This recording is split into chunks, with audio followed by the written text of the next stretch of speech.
কেমন লাগছে নিজেকে বড় পর্দায় দেখে? অন্যরকম একটা অভিজ্ঞতা। কেন আপনি রকস্টারের এই সুযোগটা আপনি নিলেন? ছোটবেলা থেকে আমার ইচ্ছা ছিল আমি বাংলা সিনেমা করব। তো যখন আমাকে মোহিত তন্ময় কাস্টিং ডিরেক্টর উনি ফোন দিলেন, বললেন এরকম একটা সিনেমা শাকিব খানের সাথে, যে মানে আসলে এই ব্যাপারটা তো একটু আসেন না অডিশনের জন্য কথা বলে। আমি গেলাম। যারা পরিশ্রম করেন তাদেরকে শাকিব খান খুব পছন্দ করেন। উনি খুব কম কথা বলেন, সামনে না গেলে ওনার কথাই শোনা যাবে না। আমার কাছে মনে হচ্ছে, আমি ভাবলাম যে মনে হয় এই অ্যাকশন রেডি, এগুলা নাই। এটা কোথায় ওটা কোথায় এটা আনো এখন শুরু কর। একদম অস্থির না। উনি জানেন অ্যাক্টিংটাই ওনার কাজ, আমার অ্যাক্টিং ওনার কাজ না।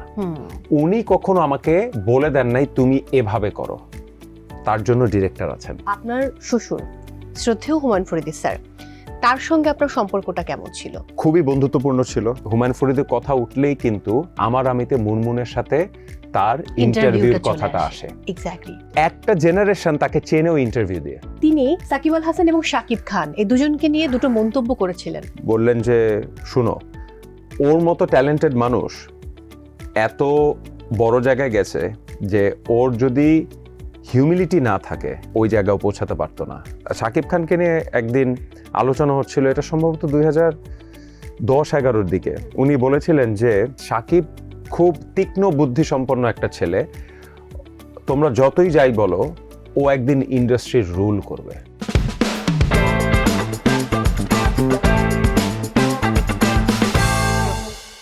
প্রিয় দর্শক, সবাইকে ওয়েলকাম করছি আইসিসিএল প্রেজেন্স টিবিএস স্পটলাইটের সঙ্গে রয়েছে মৌ। আজ আমার সঙ্গে যিনি আছেন দর্শক, তাকে নিয়ে কিছু বলবার আগে আমি কয়েকটি গল্প শেয়ার করতে চাই।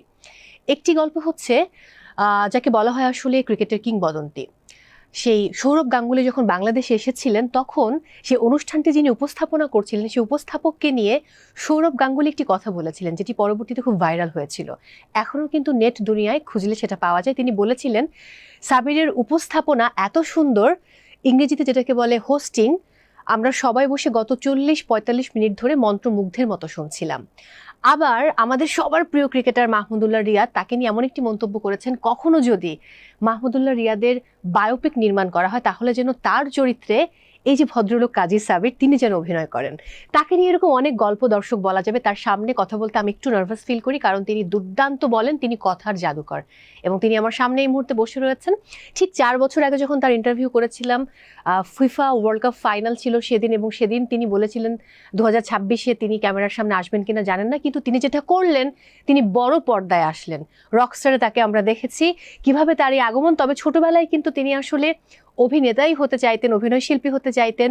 একটা রিয়ালিটি শোতে তিনি গিয়েছিলেন, সেখানে তিনি যখন সুযোগ পেলেন তারপর কেন যেন ভাবলেন যে না, অভিনয়টা তিনি করবেন না, তিনি অন্য কিছু করবেন। এটাও কিন্তু তার নিজের সিদ্ধান্তই ছিল।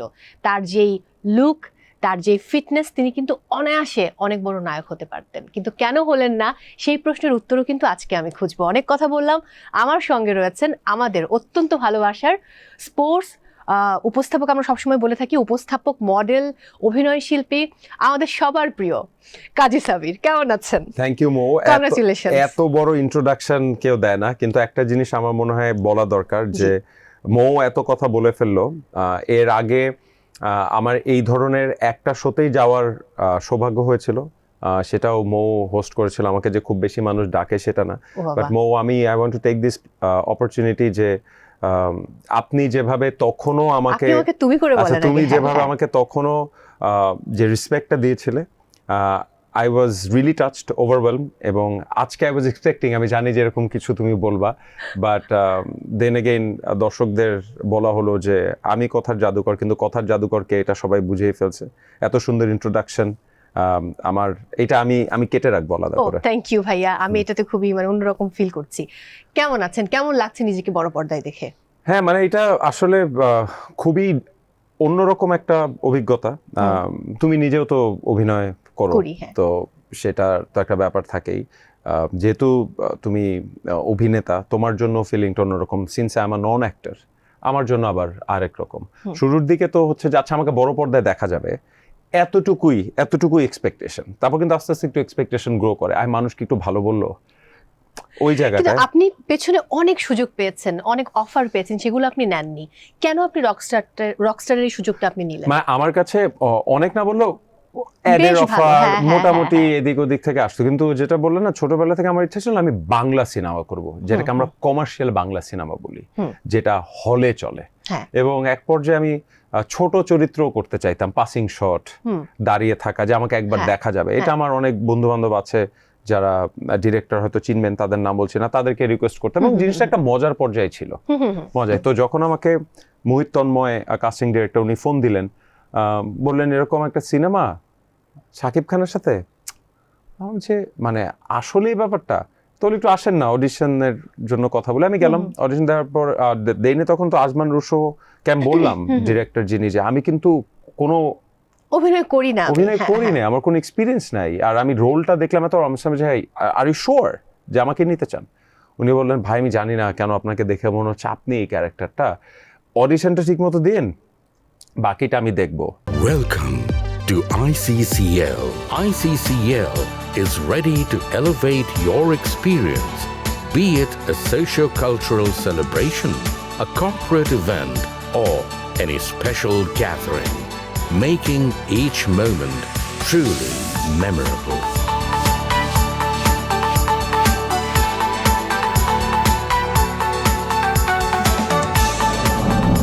ICCL, elegant venue, delectable dining. অডিশনে কি করতে হয়েছিল? সো অডিশনে একটা সিন করতে হয়েছিল আর কি আমাকে, যেখানে আমি তাকে ঘুম থেকে তুলি। তো যেহেতু আমার কোনো এক্সপেকটেশন নাই, অডিশনটা আমি আমার মতো দিয়ে দিলাম, দিয়ে তাদেরকে বললাম ভাই আমাকে নিতে হবে না, কারণ অডিশন আমি দিছি, আমার জন্য এটাই বেশি, আমি একটা ফেসবুকে স্ট্যাটাস দিব, হ্যাঁ এটা নিয়ে এটাই আমার আগ্রহ। আমি কিন্তু রীতিমতো আপনার পোস্ট পড়ে অবাক হয়ে গেছি যে ও মাই গড এটা কি দেখছি। হ্যাঁ, তো পরে আমি চলে আসলাম, দেন একের পর এক ঘটনা, লুক টেস্টের পরেও আমি তাদেরকে টেক্সট করলাম ভাই আমাকে বাদ দিলেও সমস্যা নাই, কারণ আমি ভাবছি যে কোনো না কোনো সময় যে এই আলোচনাটা ভেস্তে যাবে, হ্যাঁ কারণ তার একটা রিয়েল একটা নেবে। কারণ আমি যত দেখছি যে বড় বড় ডায়ালগস, বড় সিন সব শাকিব খানের সাথে, আই এম শিওর যে এটা, এবং শাকিব খান কেন আমার সাথে স্ক্রিন শেয়ার করতে চাবেন, এটাও তো একটা প্রশ্ন, এটার উত্তরটা আমি পরে দিব, আপনি আমাকে জিজ্ঞাসা এই করেন। প্রশ্নটা যখন করতে চাইবে না কেন, আমাকে এটা বলেন, কেন চাইবে না? আমি প্রশ্নে যাব না, কেন চাইবে না? না, উনি এত বড় অ্যাক্টর, এবং ওনার সাথে পাল্লা দিয়ে অভিনয় করার লোক তো লাগবে, কারণ উনি তো বোঝেন যে সিনেমা একটা টিম ওয়ার্ক দিন শেষে। কিন্তু আমি জানি যারা পরিশ্রম করেন তাদেরকে শাকিব খান খুব পছন্দ করেন, এবং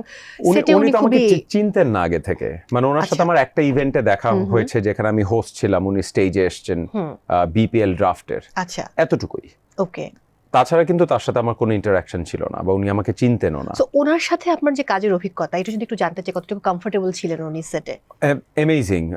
উনি মৌ, তুমিও তো ওনাকে সামনাসামনি দেখছো যে উনি খুব কম কথা বলেন, প্রথম কথা।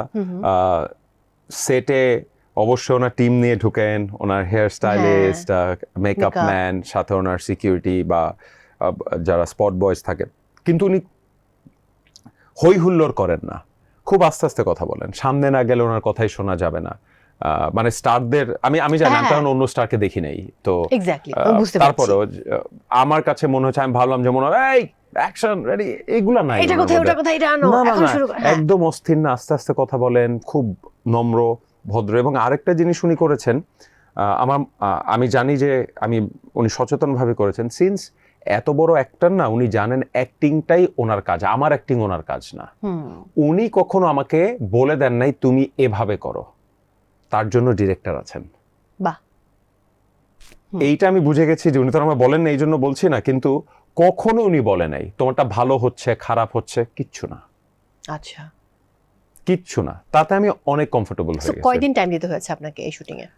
প্রায় 23-24 দিন। ওয়াও, অনেকগুলো দিন। আমি শুনেছি একটু শরীর বোধহয় খারাপ ছিল। অভিজ্ঞতা কেমন ছিল এই শুটিং এ? কারণ সবসময় আপনি এসিতে খুব আরামে শুটিং করে অভ্যস্ত। খুব কঠিন, অ্যাক্টিং ইজ ভেরি ডিফিকাল্ট। আমার আসলে এত আইডিয়া ছিল না, আমার এক পর্যায়ে মনে হচ্ছিল এত দিনের শুটিং থাকলে আমি হয়তো রাজিও হতাম না করতে, কারণ এই রেকর্ডও কিন্তু আছে যে আপনি শুটিং এ গেছেন, খুব বড় বিজ্ঞাপন, আপনি ছেড়ে চলে এসেছেন। এখানে এরকম একটা পরিস্থিতি তৈরি হচ্ছিল এখানে একটা পরিস্থিতি তৈরি হচ্ছিল, কারণ টিভিতে আমরা যারা কাজ করি খুবই কিন্তু এই যে এখানে আমরা জানি যে খুব সেট টাইম, আমি জানি কখন যাব, আর যেহেতু অভিনয় আমার পেশা না, তো সেটে, আর আমি অনেস্টলি আর একটা ব্যাপার, এখন ইউনিটে সবার সাথে আমার বন্ধুত্ব হয়েছে, লিটারালি আমি কাউকে চিনতাম না ওখানে। ও মাই গড। মানে কারোর সাথে আমার পূর্ব পরিচয় ছিল এবং না। একই সার্কেলেরও না? না, হ্যাঁ। আমার কেউ পরিচিত ছিল না। তো তাতে আরো কাজটা থাকে না, আপনার যখন বন্ধু বান্ধব পরিচিত আমি মানুষ দেখেছি আপনি থাকবে। অনেকের নাম মেনশন করেছেন আপনার হ্যাঁ, পোস্টে। তাদেরকে আমি খুব জ্বালাইছি আসলে, যে আপনার নীল, একটু নামটা বলতে হ্যাঁ, চাই, হ্যাঁ, নীল, মেহেক, রাহুল, জাহিন, যিনি কস্টিউম ডিজাইনার ছিলেন, বিথি, দেন ঈশিতা আলম, মেকআপ ম্যান অপু ভাই।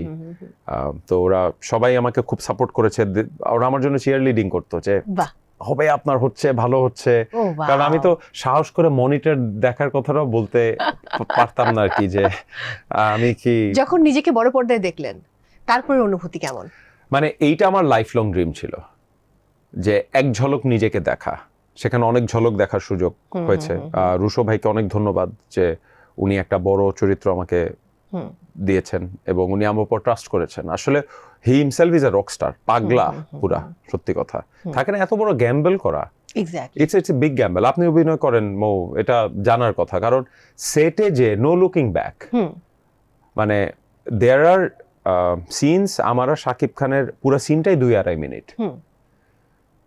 তো আমি যদি আন্ডার পারফর্ম করি তাহলে শাকিব খানের সমস্যা হবে, সে বিরক্ত হবে, পুরো সিনটা পড়ে যাবে, ইউনিটের ঝামেলা হবে। আর খুব কম সময়ে কাজ করতে হচ্ছে ঈদের পর থেকে, যেহেতু কোরবানির ঈদে রিলিজ দেওয়া হবে। তো ওই জায়গা থেকে আসলে একটু তো টাফ ছিল, কিন্তু নিজেকে দেখা, মানে আই গট রিয়েলি ইমোশনাল আর কি ভিতরে, যে এইটা। একা গেছেন না পরিবার বা বন্ধুরা গেছে? বন্ধু পরিবার নিয়ে গিয়েছে, এবং একা দেখতে চাচ্ছিলাম। আচ্ছা, একা দেখতে চাচ্ছিলাম আমি, যে আমার প্ল্যান ছিল যে একা দেখবো আর আমি একটু কাঁদবো। ও মাই গড, কিন্তু সেটা হলো না। আচ্ছা, ওকে।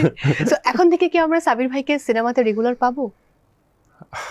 এই প্রশ্নের উত্তরটা আসলে আমার কাছে নাই। যদি ডাকে তাহলে তো আপনি অবশ্যই করবেন? না, এইটাও বলতে পারছি না, যে অবশ্যই করব বলতে পারছি না। আপনার ভালো লাগার উপর ডিপেন্ড করে? এইটা আমার ভালো লাগার উপর ডিপেন্ড করে। এখন আমার প্রশ্ন চলে আসছে যে আপনি যখন রিয়েলিটি শোতে গেলেন তখন তো বয়স অনেক কম। আমি ভুল না করলে সালটা কত হবে এখন থেকে? প্রায় 2002। তার মানে কিন্তু হ্যাঁ, ইউ গট দ্য লুক, এবং সেটা কত আগের কথা? বেশি না, 24 বছর আগের কথা। বেশি না, 2 যুগ আগের কথা। সো তখন কিন্তু আপনার সুযোগ ছিল অভিনয় করার, নায়ক হবার, আপনি তখন কেন হলেন না? না, আসলে তখন আমার মনে হয়, আমি এটা বিশ্বাস করি, একটু ফিলোসফিক্যাল শোনাবে, যখন যেটার জন্য আমরা নিজেরা প্রস্তুত থাকি, আল্লাহ বলেন, ঈশ্বর বলেন, তখনই আপনাকে সেই সুযোগটা দিবে, দেয়া হয়। আমার মনে হয় যে এইটা যদি আমি 5 বছর আগে করতাম, আমি যতটুকু পারফর্ম করেছি, মানুষ যতটুকু প্রশংসা করছে, আমি তো করতে পারতাম না। আমি এখন তৈরি, আমি অপরচুনিটিটার জন্য তৈরি। তার মানে হচ্ছে যে নির্দিষ্ট সময়ে ওই ঘটনাটা ঘটবে, আল্লাহ আপনাকে ওই সুযোগটা তখনই দিবেন আর কি। তো এটা যে কোনো কাজে আপনার সাথে একমত, এটা আমি তো সম্পূর্ণ। আমার কাছে যখন এসেছে, আমি কনফিডেন্ট ছিলাম, অফকোর্স ঘাবড়ে গিয়েছিলাম শাকিব খান বা পারবো কিনা, বাট আমার এতদিনে টিভি এক্সপিরিয়েন্স, বয়সেরও একটা ব্যাপার আছে, কনফিডেন্স কিন্তু ওখান থেকেও আসে একটু। তো সেখান থেকে আমি আসলে করে ফেলছি জিনিসটা, অসুবিধা নেই। এটা হয়তো 5-6 বছর আগে হলে আমি সাহসী করতাম না অডিশন দিতে। ট্রু, হতে পারে সেটা। আমি একটু উপস্থাপনার প্রসঙ্গে এবার আসতে চাই। এবার আমি যেটা শুনছিলাম হাওয়ায় যে আপনি কাউকে শিডিউল দিচ্ছেন না, কেন? মানে সামনে যেহেতু ফিফা ওয়ার্ল্ড কাপ চলে এসেছে এবং ওয়ার্ল্ড কাপে আপনাকে আমরা স্ক্রিনে পাবো না, এটা তো হতে পারে না। মানে একটা ব্যাপার হচ্ছে যে আমার যেটা বিশ্বাস, যে আমি প্রথম বিশ্বকাপে শো করি 2010 সালে, তারপর 2014, 14, 18, 22। হ্যাঁ, আমার মনে হয় যে অন্য কাউকে সুযোগ দেওয়া উচিত। আমি তো আঙ্কেল হয়ে যাচ্ছি না, আপনি মোটেও আঙ্কেল হচ্ছেন না। কারণ কি, আমার মনে হয় যে একটা তরুণ ছেলে, তাদের প্ল্যাটফর্মটা ব্যবহার করতে পারা উচিত। এখন আমি একটা সময় করি, কিছু মানুষ আমার পরিচিত হয়ে গেছে, এই হালকা নেপোটিজম হয়, ফেভারিটিজম হয়, যে না সাবিরে করো, সারা জীবনই না। কিন্তু তারপর একটা নতুন ছেলে যদি করে, একদিন তো 2010-এও তো আমি কেউ না কেউ আমাকে সুযোগ দিয়েছিল। সো আমার মনে হয় যে সেই সুযোগটা কারো পাওয়া উচিত। টেলিভিশন চ্যানেল এখন অনেক, সো সুযোগের কিন্তু অভাব নেই, যদি সেই সুযোগটা কেউ নিতে পারে। অনেকে মনে করেন যে অনেক হয়তো লোকজনকে ধরে করতে হয়, তা না, কেউ যোগ্য হলে সে কিন্তু সুযোগটা অবশ্যই পাবে, এটা আমি বিলিভ করি। আমি একটু বলে নেন। সো আপনাকে যখন আমরা স্ক্রিনে দেখি, আমরা তো আপনার কাছ থেকে শিখি। যেমন আপনি, আমার মনে আছে 4 বছর আগে আমাকে বলেছিলেন যে আমি তো করে ফেললাম 4টি বিশ্বকাপ, নেক্সট বিশ্বকাপে আমাকে আর পাওয়া যাবে না। সো আমি ভাবিনি যে এরকম 4 বছর পর আপনার সাথে মুখোমুখি আমার আবার বসার 4 সুযোগ বছর হবে। বিশ্বাসই হচ্ছে না। হ্যাঁ, আমারও বিশ্বাস হচ্ছে না। ওই দিন ফাইনালে বসেছিলাম আর এখন তো ওয়ার্ল্ড কাপ শুরু হচ্ছে 11 তারিখ থেকে, আবার দেখা হয়ে গেল মুখোমুখি। সো আমরা কিন্তু চাই, যারা আপনাকে আমরা পছন্দ করি, ভালোবাসি এবং আপনাকে আমরা স্ক্রিনে দেখতে ভালোবাসি, আপনার কাছ থেকে শিখতে চাই, তারা কিন্তু চাই যে আপনি স্ক্রিনে থাকেন। আমি একটা সত্যি কথা বলি, আমার মনে হয় যে আমি বিশ্বকাপের শো করার জন্য যথেষ্ট প্রস্তুতি আমার নেই। আমার যে অন্যান্য ব্যস্ততা আছে তাতে আপনার আসলে নিজস্ব প্রতিষ্ঠান, হ্যাঁ নিজস্ব প্রতিষ্ঠান, তাতে আমি সারাদিন অন্য কাজ করে খেলা দেখলাম না ঠিক মতো, জাস্ট স্ক্রিনে বসে গেলাম। যে আমি তো আর সত্যি কথা বলতে তথাকথিত ওরকম উপস্থাপক না, পপুলার প্রেজেন্টার না। আমি এমনি বলছি যে হ্যাঁ। পপুলার প্রেজেন্টার না, কিন্তু এই যে তুমি যে প্রশংসাটা করলে, আমার কাছে একজন প্রেজেন্টার যখন বলে সেটা আমার কাছে অনেক অনেক ভ্যালু করি আমি। তো সেটা তো আমার সেই দিনের পর দিন আমার যেই শ্রমটা, আমার যে নিবেদনটা, সেটা স্ক্রিনে দেখা যায়। আমার ভয় হচ্ছে এবার এটা স্ক্রিনে দেখা যাবে যে আমি প্রস্তুত না। তো সেই সুযোগটা আমি নিতে চাই না, যে এতদিনের যেই জায়গাটা। তারপরেও একটা শোতে তো আমরা আপনাকে পেতেই পারি। সেটা হয়তো পরে কেউ কি তোমাকে আমার পিছনে কমিশনের জন্য না, যে না তুমি সাবিরকে রাজি করাও, না না না। আমার মনে হয় যে এখন পর্যন্ত তেমন কোনো ইচ্ছা নাই আর কি। এবার নিজের প্রতিষ্ঠানের গল্প শুনতে চাই। আমার একটা প্রতিষ্ঠান আছে, ছোট প্রতিষ্ঠান, খেলবে বাংলাদেশ। খেলবে বাংলাদেশের কাজ হচ্ছে সব বয়সী সবার জন্য খেলাধুলার সুযোগ তৈরি করা। সো আপনি এখানে অনলাইনে খেলা শিখতে পারবেন, বড় বড় থেকে ক্রিকেটার, ফুটবলারদের থেকে। আপনি চাইলে খেলার প্রোডাক্টস কিনতে পারবেন, ইকুইপমেন্ট কিনতে পারবেন। আপনি চাইলে কোনো একাডেমিতে ভর্তি হতে চাইলে সার্চ করে খুঁজতে পারবেন কোথায় একাডেমি আছে। আমাদের কল সেন্টার আছে, আমাদের বিভিন্ন জেলা থেকে, প্রত্যন্ত গ্রাম থেকে ছেলেমেয়েরা ফোন করে বলে তারা খেলোয়াড় হতে চায়, কি করবে, আমরা তাদেরকে কানেক্ট করে দিই। তো এই খেলাধুলার প্রতিষ্ঠান একটা। এক্স্যাক্টলি। এই খেলবে বাংলাদেশ নিয়ে তো আমরা জানি, কিন্তু একদম আপনি যেটা বলেন প্রত্যন্ত অঞ্চল, তো তারাও কি অনলাইনে এটাতে কানেক্ট হতে পারবে? হ্যাঁ, তারা অনলাইনে কানেক্ট হতে পারে। এটা আস্তে আস্তে মানে গত 3 বছর, আমি প্রতিষ্ঠানটা শুরু করেছি আরো আগে, গত 2 বছর ধরেই একটু প্রচারণা বেশি, এখন মোটামুটি ভালো। এখন কি সম্পূর্ণ আপনি এখানেই মনোনিবেশ করছেন? হ্যাঁ, এইটাই আমার ফুল টাইম, মানে অফিস আমার 10টা 7টা। এবার একটু অন্য কিছু জানতে চাই। আপনি ক্রিকেট এবং ফুটবলের সাথে ওতপ্রোতভাবে জড়িত। বর্তমান বাংলাদেশ ক্রিকেটের অবস্থা বা আপনি কি সম্ভাবনা দেখেন? মানে এটা খুব আনফরচুনেট যে মাঠের বাইরের জিনিসগুলো নিয়ে আমাদের বেশি কথা বলতে হচ্ছে। সামনে ইলেকশন 7 তারিখে। আমার মনে হয় যে মাঠের খেলাটা যেমন ইম্পর্টেন্ট, মাঠের বাইরের খেলাটাও ইম্পর্টেন্ট। একটু স্টেবিলিটি দরকার। সিন্স 2024 কতগুলো প্রেসিডেন্ট পেয়েছি আমরা। প্রথমে ফারুক ভাই, বুলবুল ভাই, আবার বুলবুল ভাই, এখন তামিম, আর শোনা যাচ্ছে যে আবার হয়তো তামিম ইকবাল। তাহলে 2.5 বছরের মাথায় 5টা প্রেসিডেন্ট। এটা তো কোনো প্রতিষ্ঠানের জন্য ভালো না। আপনি বলবেন যে আমাদের টিম তো ভালো করছে, কিন্তু ক্রিকেট বোর্ড তো শুধু মাঠের 11 জন খেলোয়াড় না, এটা একটা সিস্টেম। দিনের পর দিন যদি এই ধরনের অস্থিরতা থাকে, তাহলে কিন্তু ওখানে যারা কর্মকর্তারা আছেন তারা কিন্তু তাদের কাজটা ধীরে ধীরে করতে পারবেন না, এবং তাদের পারফরমেন্সও খারাপ হতে থাকবে, সেটার প্রভাব পড়বে। কিন্তু আমি এতটুকু চাই যে যারাই আসুক বোর্ডে, তারা যেন নেক্সট 4 বছর কাজ করতে পারে। গ্রেট। আর ফুটবল নিয়ে কি ভাবনা? ফুটবল তো আমার মনে হয় যে খুবই ভালো করছে। দেখেন আমাদের দেশে ফুটবলের যে ইনফ্রাস্ট্রাকচার, সেই তুলনায় আমাদের ছেলেরা, মেয়েরা পার্টিকুলারলি যা খেলে, যে ফাইনালে উঠে গেছে ক্রিকেটেও কিন্তু আমাদের মেয়েরা খুব ভালো। হ্যাঁ, এখন ওয়ার্ল্ড কাপ খেলতে গেছে তারা। আমাদের মেয়েরা কিভাবে এত ভালো খেলে আমি জানি না। হকিতে আমরা যুব বিশ্বকাপ খেলেছি, হকি লিগ হয় না ঠিক মতো। বুঝতে পারো দ্য ট্যালেন্ট উই হ্যাভ।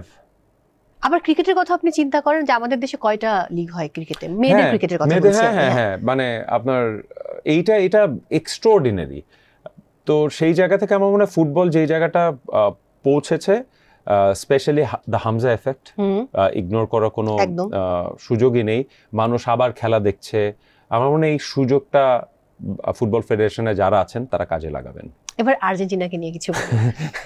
এটা তো ভালো টপিক না বিশ্বকাপের আগে। হ্যাঁ, তারপরে বলুন। আমি তো ব্রাজিল।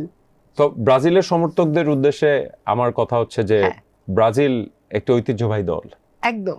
তারা 5 বার বিশ্বকাপ জিতেছে, এবং জুলে রিমে ট্রফিটা তাদের কাছে, মানে 3 বার জেতার কারণে তারা নিয়ে গেছে।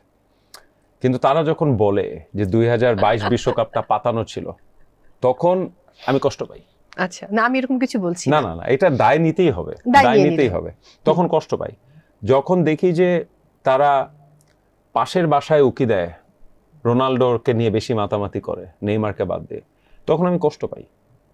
আমি তাদের বোঝানোর চেষ্টা করি যে নিজের দলে থাকো। এখন আমি জানি না, তবে ব্রাজিলের জন্য শুভকামনা। হ্যাঁ, অন্যদিকে আর্জেন্টিনা আমি চাচ্ছিলাম যে মেসি এবার না খেলুক। এটা কেন যেন আমারও মনে হচ্ছিল যে এন্ডিংটা হয়েছে গত 2022-এ, ওটা বোধহয় সুন্দর ছিল, চমৎকার বিদায়। ফাইনালে চোখের পানি ফেলে মেসিকে বিদায় দিয়েছিলাম। তো এখন এটা একটু কেমন হয়ে গেল না? যারা আমরা ব্রাজিলিয়ান তারাও কিন্তু ফাইনালে মেসির জন্য আমরা কেঁদেছি। এক্স্যাক্টলি, কারণ মানে he is a very good human being এবং মানে সুপার সুপার সুপার একজন প্লেয়ার। হ্যাঁ, সুপার প্লেয়ার। তো বলার অপেক্ষা রাখে না। আমার মনে হয় যে হয়তো মেসি প্রতি ফোকাসটা চলে যাবে, ও কোথায় খেলবে, কতটুকু গেম টাইম পাবে, সেগুলো মিলায় হয়তো আমার কাছে মনে হচ্ছে আর্জেন্টিনা কি সিরিয়াস না নাকি, মানে থাকে না যে, but again Messi is Messi. আপনাকে বুঝতে হবে যে এখানে অনেক কমার্শিয়াল ইস্যুজ আছে। মেসি বিশ্বকাপ খেলা বা ক্রিশ্চিয়ানো বিশ্বকাপ খেলা না খেলার মধ্যে কিন্তু অনেক কিছু ডিপেন্ড করে, স্পন্সরশিপস এন্ড এভরিথিং।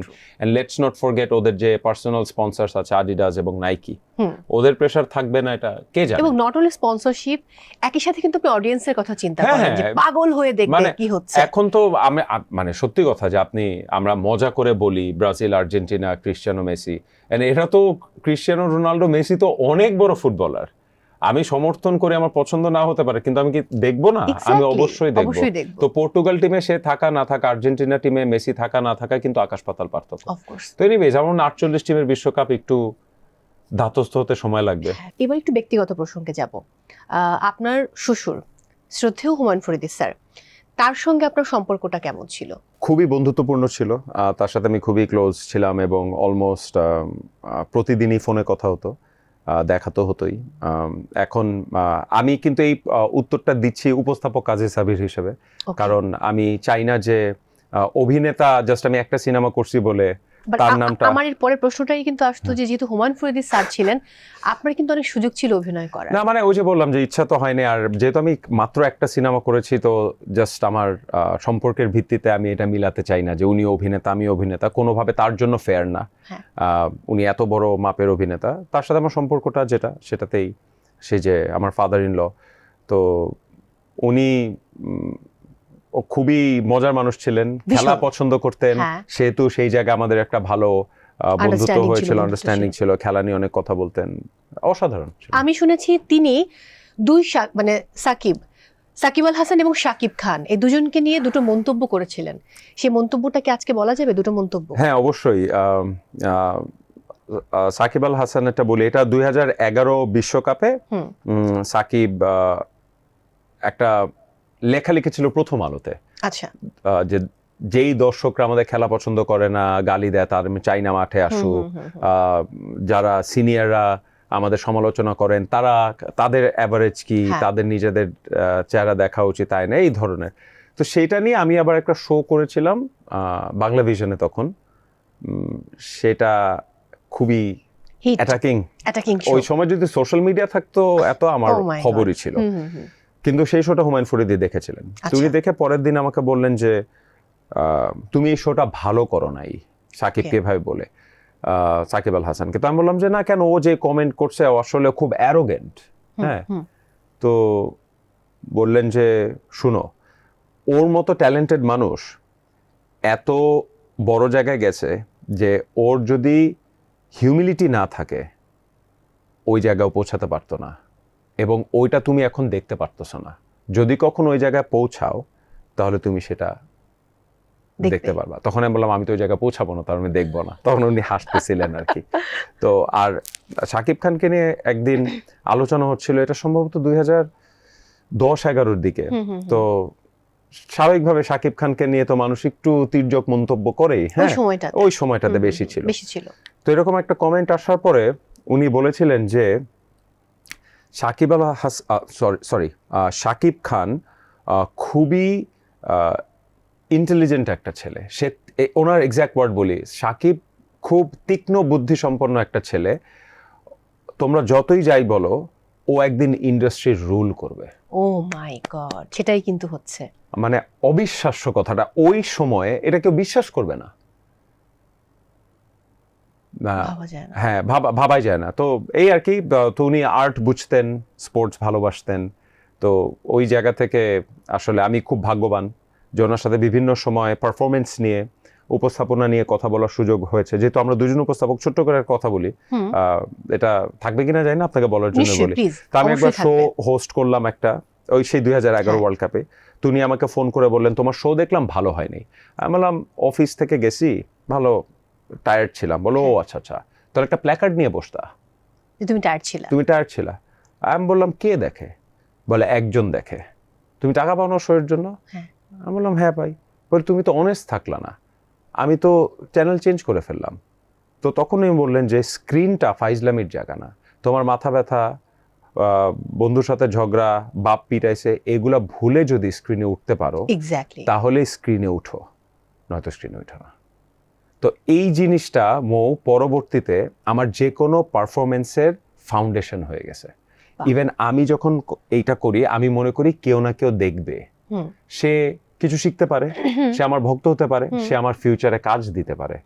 এটার একটা গুড এক্সাম্পল হুমায়ুন ফরিদী নিজেই। আপনি দেখেন, হুমায়ুন ফরিদীর কথা উঠলেই কিন্তু আমার আমিতে মুনমুনের সাথে তার ইন্টারভিউর কথাটা আসে। ওইখানে উনি পারফরমেন্সই করেছেন। এই যে এত কথা, এই যে এত ফিলোসফিক্যাল কথা উনি জানতেন যে আমি, এবং দেখেন ওইটা ওনাকে বাঁচায় রাখছে। হ্যাঁ, মিলিয়ন মিলিয়ন ভিউজ, এবং এখন পর্যন্ত একটা জেনারেশন তাকে চেনেও ইন্টারভিউ দিয়ে। That is true. তারপর তার অভিনয় সম্বন্ধে জানে, কারণ উনি মারা গেছেন 14 বছর হয়ে গেছে। তো একটা জেনারেশন তো বড় হয়ে গেছে, একদম তাকে চেনার কথা না, কিন্তু চেনে। ওই যে দেখেন একজন মানুষ দেখে, উনি তো হুমায়ুন ফরিদী তখন হেলাফেলা করেন নাই, উনি কিছু একটা দিয়ে গেছেন ওই ইন্টারভিউতে, আজকে সেটাই হিট। কথা সত্য, ঘুরছে। তো সেটাই আর কি। সো অ্যাজ এ পারফর্মার আমি ইন জেনারেল বলবো হি ওয়াজ অ্যামেজিং, অসাধারণ। কখনো কি অভিনয় নিয়ে তার সাথে আপনার কথা হয়েছে যে তোমার অভিনয় করা উচিত, অভিনয়ে আসা উচিত? আমি তাকে রিকোয়েস্ট করতাম যে আমাকে একটু বলে দেন, আপনি বলে দিলে আমি যে জন্মদিনে পিছনে দাঁড়ায় থাকে এফডিসিতে, আমি একটু দাঁড়ায় থাকতে, এটা সত্য কথা। উনি তখন বলতেন যা রে কি বলো। তো আমি তার বাংলা সিনেমা দেখতাম, দেখে তাকে বলতাম যে আজকে আপনার এই সিনেমা দেখাইছে, বলতো যা রে কি সব বাজে বাজে জিনিস দেখো। তো যোগ করে বলতে যায় তুমি এগুলো দেখো। তো ওনার একটা সিনেমা আছে, আমি নাম মনে করতে পারছি না, সেখানে উনি চোখের মণি নড়ান এভাবে, আর শব্দ হয় দুপ দুপ দুপ দুপ দুপ দুপ ব্যাকগ্রাউন্ডে। তো ওই সিনেমা দেখে আমি তাকে বললাম যে, আমি তাকে আঙ্কেল বলতাম যে আঙ্কেল একটু ওটা করে দেখান না। তো আমার এখন খেলা মাথা নিচু করে বলছে আর এগুলো কি দেখো তুমি। হ্যাঁ, তখন আমি বললাম যে প্লিজ দেখান না। তুমি চোখ তুলে এভাবে মণিটা নাড়াচ্ছিলেন। তো আমি বললাম যে এটা কিভাবে করেন? তখন উনি বলছিলেন যে বাবা আই এম অ্যান অ্যাক্টর, যদি পায়ের নখে মাসেল থাকতো তোমাকে নাড়ায় দেখাতাম। Oh my God, what a dialogue, confidence. তো ওনার সাথে আমার এই ধরনের অনেক কথা হয়েছে, বাট আমি অ্যাক্টর হুমায়ুন ফরিদীকে ইভ্যালুয়েট করা, জাজ করার তো আসলে আমার কোনো সুযোগ বা ক্ষমতা কোনোটাই নেই। ফাদার ইন লকে নিয়ে অনেক কথা হলো, শ্রদ্ধেয় হুমায়ুন ফরিদী স্যার। এবার তার যে কন্যা, যার ফাদার, তার যে কন্যা আপনার ঘরে রয়েছে, দেবযানী আপু, তার সম্পর্কে যদি একটু জানতে চাই যে আপনাদের বন্ডিং, আপনাদের কেমিস্ট্রি সেই বিশ্ববিদ্যালয় থেকে শুরু, তারপর এতগুলো বছর, কত বছর হলো একসাথে যৌথ জীবনে? 17 বছর। লম্বা সময়। হ্যাঁ, লম্বা সময়। আমি মনে করি যে সে তার একটা জিনিস আমাকে বাড়তি বলতে হবে যে সব সময় আমেরিকান এম্বাসি চাকরি ছেড়ে ব্যবসা করা, সেটাতেও সে সাপোর্টিভ ছিল। যখন আমি এই ধরনের পাগলামি এই বয়সে এসে হঠাৎ করে অভিনয়, সেটাতেও সে যথেষ্ট সাপোর্টিভ, মানে কোনো প্রশ্ন করে নেই আমাকে আর কি কেন করতে হবে। মানে আমার মনে হয় যে সে নিজে তার পেশায় খুবই সফল, সেটা একটা তো ব্যাপার আছেই, কিন্তু কখনো কিছু আমি নিজেকে অনেক স্বপ্নবাজ মনে করি। তো সেই জায়গা থেকে she has been an amazing partner, সত্যি কথা। সেটা আমাকে খুব হেল্প করেছে। দারুণ ব্যাপার। আবারও অনেক অনেক কৃতজ্ঞতা সময় দেওয়ার জন্য। দর্শকদের উদ্দেশ্যে এবার কিছু বলুন। হ্যাঁ, যেহেতু এখানে সাগর ভাইকে আমি বলছিলাম যে গেস্ট নাই বলে আমাকে ডাকা হয়েছে, একদমই না। তারপরে আর না, আমি বুঝতে পারছি রকস্টারের জন্য। তো রকস্টার নিয়ে বলি যে আপনাদের ওটাই বলবো যে যেটা আমি শিখেছি যে শাকিব খানের থেকে এই বয়সে এসে যে তিনি নিজেকে ভেঙেছেন, থাকে না যে একটা সময় তাকে নিয়ে ট্রোল হাসাহাসি, Exactly. এখন আমরা তার সিনেমা দেখি, তাকে আমরা যাই হোক তাকে দেখতে তো সুন্দর লাগে, অ্যাক্টিং পছন্দ অপছন্দ এটা একটা আপেক্ষিক ব্যাপার। আমার মনে হয় আপনারাও নিজের স্বপ্নটা বাঁচিয়ে রাখবেন, চেষ্টা করে যাবেন, নিজের ফিল্ডে শাকিব খান হন, চাকরিতে হন, বাসায় হন, চেষ্টা করে যান স্বপ্নটা যেন না মরে যায়। আর আর্জেন্টিনার জন্য দোয়া করেন, তারা যেন বিশ্বকাপ জিতে যায়, মেসি যেন আরেকটা বিশ্বকাপ নিতে পারে। অনেক অনেক দোয়া। এটা এত ফেক ছিল, সেটাই চাই যে সামনে বিশ্বকাপ, আমি চাই যে আপনারা সবাই আর্জেন্টিনার জন্য দোয়া করবেন, মেসির জন্য দোয়া করবেন, আর্জেন্টিনার পাশে থাকবেন এই বিশ্বকাপে, এটাই আমার চাওয়া। আবারও অনেক অনেক ভালোবাসা, আমি তাহলে বিদায় নিচ্ছি। প্রিয় দর্শক, সময় হয়েছে আজকের মতো বিদায় নেবার। যারা এখনো রকস্টার দেখেননি অবশ্যই সিনেমা হলে গিয়ে পরিবার পরিজন নিয়ে রকস্টার দেখুন। অনেক ভালো থাকুন, নিরাপদে থাকুন, আর আমাদের সঙ্গে থাকুন, দেখতে থাকুন টিবিএস স্পটলাইট।